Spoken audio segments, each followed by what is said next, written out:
Hai semua, balik lagi bersama saya Cica di sini. Kali ini saya bakal ngelanjutin alur cerita 5 Daudi versi novelnya ya. Dan semoga kalian suka. Oke, tanpa banyak basa-basi yuk kita simak alur ceritanya.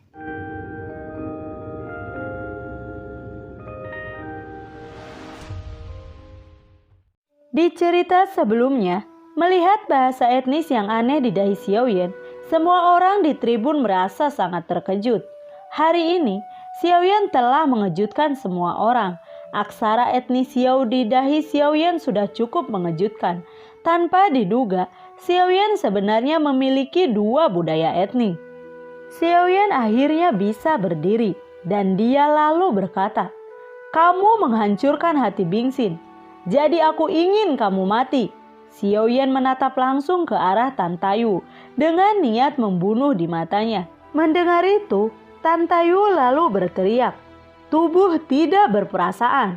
Kilauan seperti batu giok hangat menyebar dari kepala. Dengan kilauan yang menyelimuti tubuh Tan Tayu, tanpa sadar jantung merah berdetak dan bernapas dengan cepat. Jie Qingzhen adalah misteri tertinggi Jie Qingdao. Dikatakan bahwa jika seseorang berhasil dalam kultivasi, seseorang dapat memecahkan kehampaan dan dipromosikan ke alam tubuh abadi. Oleh karena itu, hampir setiap murid Dao tanpa perasaan akan berkultivasi menjadi tubuh tanpa perasaan, sebagai tujuan akhir dari latihan mereka sendiri. Di arena, Xiaoyan dan Tan Tayu keduanya menjadi berbeda. Tulisan-tulisan etnik Xiaoyan yang aneh dan tubuh Tan Tayu sangat menarik perhatian. Melihat dua orang yang menjadi berbeda, semua orang di tribun sangat terkejut. Saat tubuh bagian atas Tan Tayu menjadi jernih, seberkas cahaya terang keluar dari tubuh bagian atasnya. Dan dengan pedang panjang di tangannya langsung menyerang ke arah Xiaoyan. Menghadapi itu, Xiaoyan langsung menebaskan pedang dewa dan iblis ke arah Tan Tayu. Dan seketika, kedua pedang itu bertabrakan. Tang, treng, teng, berentang, berentang, duar. Suara benturan logam terdengar. Dan seketika itu pedang dewa dan iblis menebas langsung ke tubuh Tan Tayu. Dan meledak. Buam, buam. Dengan ledakan keras, sebuah lubang darah besar tiba-tiba meledak di tubuh Tan Tayu. Dalam sekejap mata, tubuh Tan Tayu berlumuran darah. Meskipun tubuhnya terluka parah, Tan Tayu lalu membanting pedang panjang di tangannya dan menembakkannya ke arah Xiaoyan. Pedang itu menancap di tubuh Xiaoyan dan membuatnya tidak sadarkan diri. Semua orang di tribun hanya bisa menyaksikan Xiaoyan ditusuk dengan pedang panjang. Setelah itu, tiba-tiba terdengar suara teriakan. "Nyawa Xiaoyan adalah milikku. Tidak seorang pun kecuali aku yang memenuhi syarat untuk mengambil nyawanya." Mendengar itu, semua orang terkejut dan semua orang di tribun melihat seorang wanita yang menakjubkan. Dengan seluruh tubuh diselimuti cahaya yang menyilaukan dan dia menginjak pedang terbang turun dari langit seperti peri. Melihat wanita cantik ini, semua orang di tribun memiliki beberapa pertanyaan, dan semua orang yang hadir tidak mengenalnya. Wanita berpakaian putih itu bergegas ke gelombang energi arena. Dengan lambaian telapak tangannya, sebuah kekuatan melonjak keluar dan langsung merobohkan pedang panjang yang ditembakkan ke Xiaoyan. Setelah itu, dia meraih Xiaoyan dengan satu tangan, mengendalikan pedang terbang dan terbang menuju kekosongan yang tak berujung. Dalam sekejap menghilang ke dalam kehampaan. Melihat adegan ini, semua orang di tribun saling memandang. Wanita berpakaian putih benar-benar datang dan pergi seperti kilat. Dalam sekejap mata, Xiaoyan ditangkap. Orang-orang tidak tahu apakah wanita ini adalah musuh atau teman bagi Xiaoyan. Dan apakah akan membawa Xiaoyan untuk menyelamatkannya atau membunuhnya. Melihat bahwa perang telah berakhir, semua orang di tribun mulai meninggalkan arena satu demi satu. Dan dalam waktu singkat, arena itu kosong. Setelah beberapa saat, Xiaoyan akhirnya sadar kembali dan perlahan membuka matanya. "Jangan bergerak, aku akan membunuhmu." Suara dingin tiba-tiba terdengar.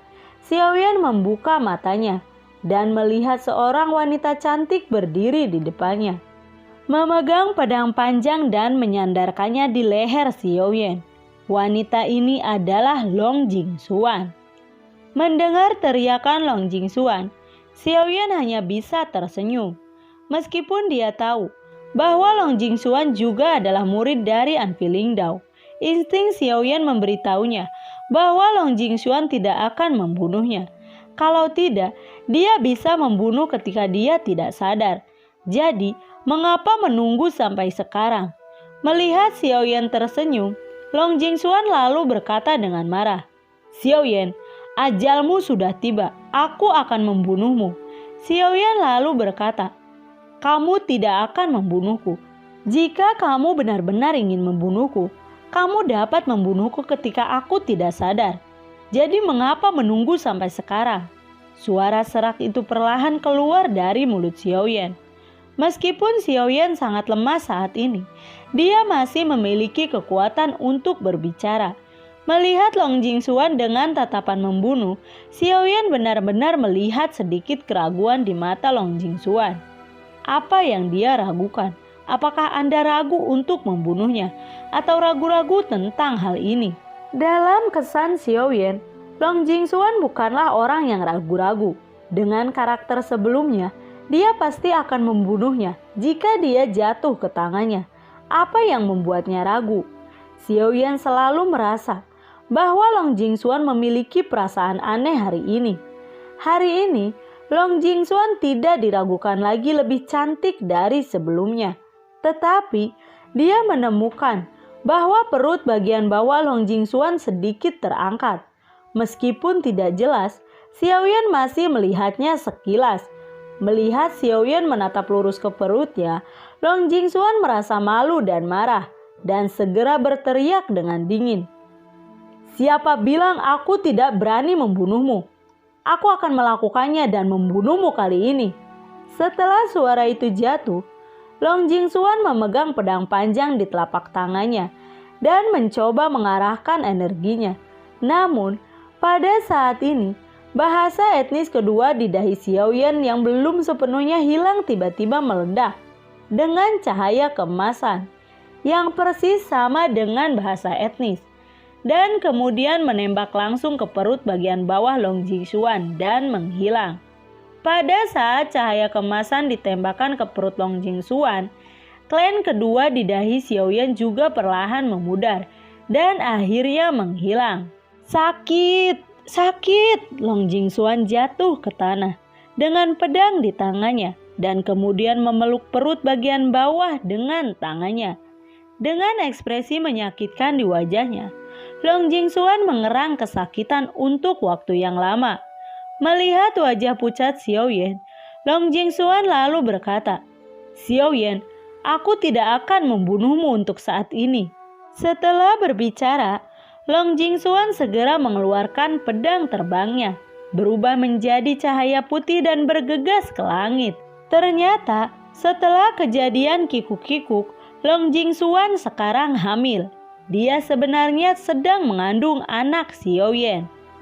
Ketika di lembah Wuming, dia dan Xiaoyan pernah bertemu, dan pertemuan itu benar-benar membuatnya hamil dengan darah daging dari Xiaoyan. Long Jingxuan mencoba menggunakan tenaga dalamnya untuk memurnikan bayi di dalam tubuhnya.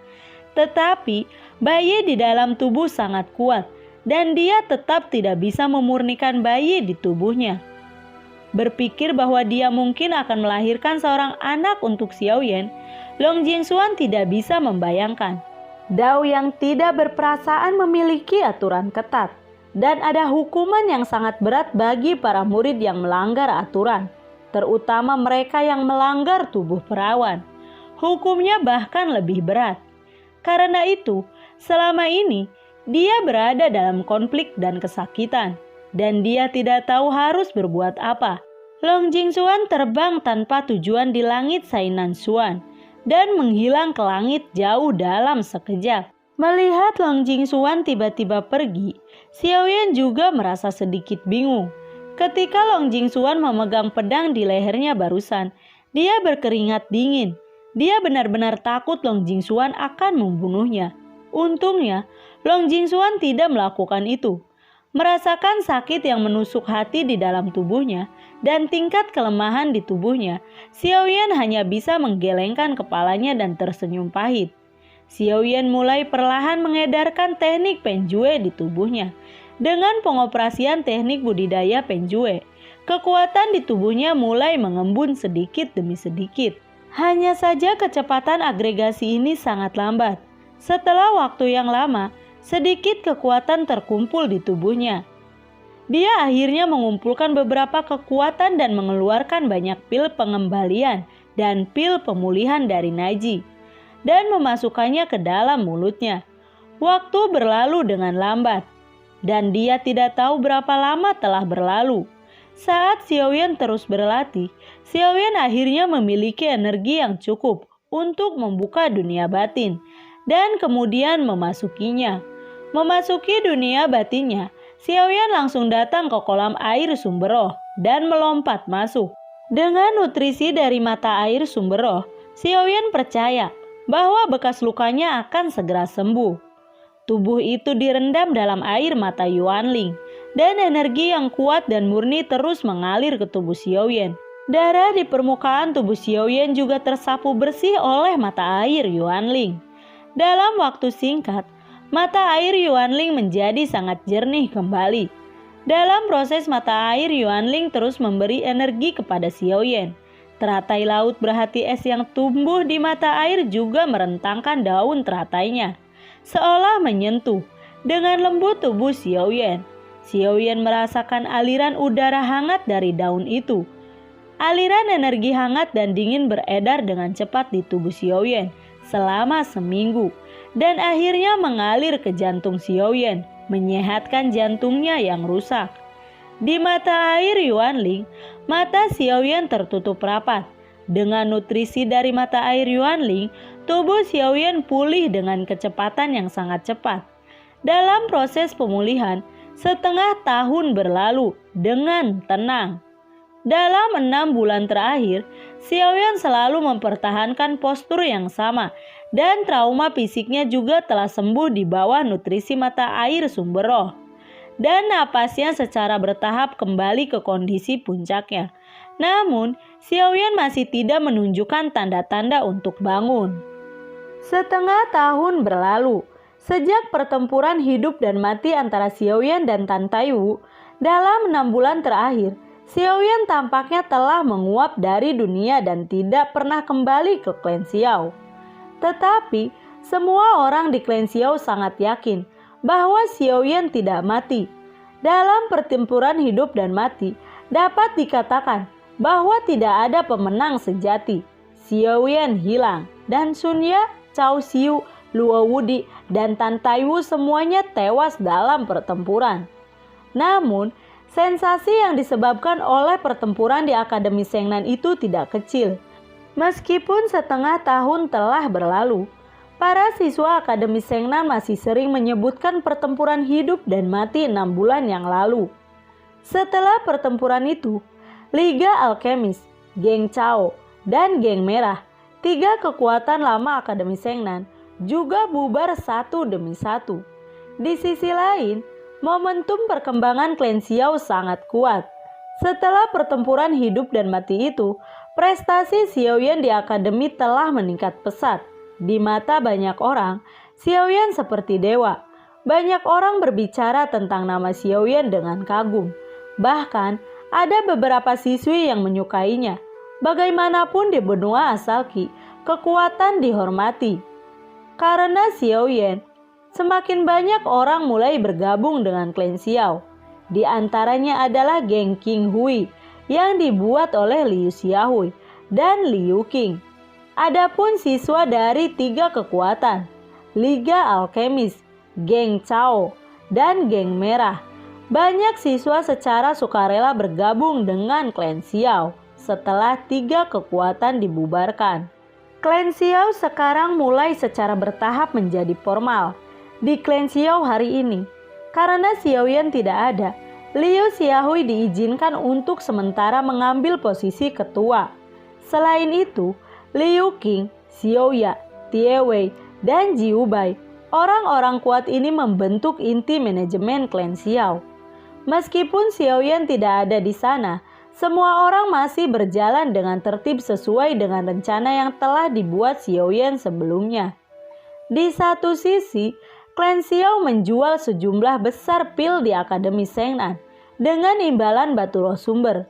Di sisi lain, klan Xiao merekrut banyak orang untuk memperluas tim. Pada aspek ketiga, klan Xiao secara khusus membentuk tim untuk memasuki gua roh sumber dan mencari ginom batu roh sumber. Dengan upaya ketiga aspek ini, semakin banyak orang mulai bergabung dengan Xiao Clan. Semakin banyak batu roh sumber mulai mengalir ke klan Xiao. Dan sekarang, batu roh sumber yang disimpan oleh klan Xiao sangat kaya.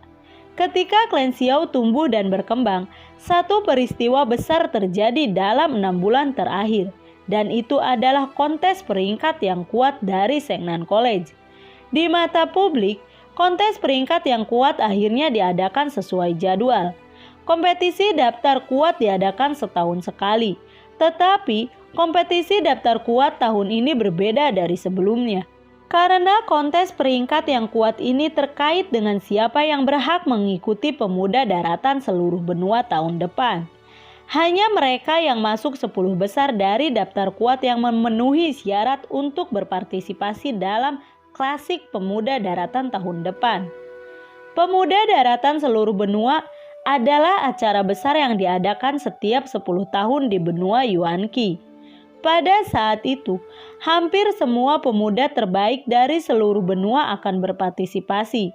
Sebagai salah satu dari 4 perguruan tinggi besar di daratan, Akademi Shengnan tentu saja memiliki sejumlah tempat. Tapi kuota itu cukup langka. Hanya 10 siswa dari seluruh Akademi Shengnan yang dapat berpartisipasi dalam kompetisi pemuda benua. Luo Wudi yang awalnya berada di urutan ke-10 dalam daftar kuat dibunuh oleh Xiaoyan. Xiaoyan seharusnya menjadi ke-10 dalam daftar kuat. Namun, Xiaoyan telah hilang selama setengah tahun. Hidup dan matinya tidak pasti. Tempat ke-10 dalam daftar kuat itu kosong. Perguruan tinggi segera memutuskan untuk memutuskan tempat ke-10 lainnya. Jika Xiaoyan kembali, tempat ke-10 ditentukan akan diikat untuk ke-10 dengan Xiaoyan. Setelah persaingan sengit, Liu Xiaohui akhirnya menonjol dari banyak siswa dan berhasil memenangkan tempat ke-10 dalam daftar kuat. Singkat cerita, Xiaoyan perlahan membuka matanya dan meregangkan tubuhnya perlahan di sumber mata air di dunia batinnya. Xiaoyan keluar dari sumber mata air, mengeluarkan satu set pakaian bersih dari Naji, dan mengenakannya. Lalu membuka dunia batinnya dan terbang keluar. Terbang keluar dari dunia batin, Xiaoyan segera terbang menuju kediamannya.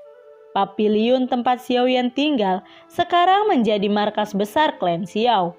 Di kedua sisi gerbang paviliun, 2 siswa berdiri menjaga gerbang. Xiaoyan berjalan langsung ke gerbang paviliun, tetapi dihentikan oleh 2 penjaga gerbang. Ketika mereka melihat wajah Xiaoyan, mereka terkejut dan segera sentuhan kegembiraan memenuhi pipinya. "Ketua!" Ya, Xiaoyan sedikit mengangguk lalu memasuki halaman. "Ketua sudah kembali." Tidak lama setelah Xiaoyan kembali ke paviliun, berita tentang kembalinya Xiaoyan menyebar dengan cepat di dalam akademi. Melihat Xiaoyan akhirnya kembali, Xiaoya berkata dengan penuh semangat, "Senior Xiaoyan, akhirnya kamu kembali. Kami pikir..." Xiaoyan hanya tersenyum.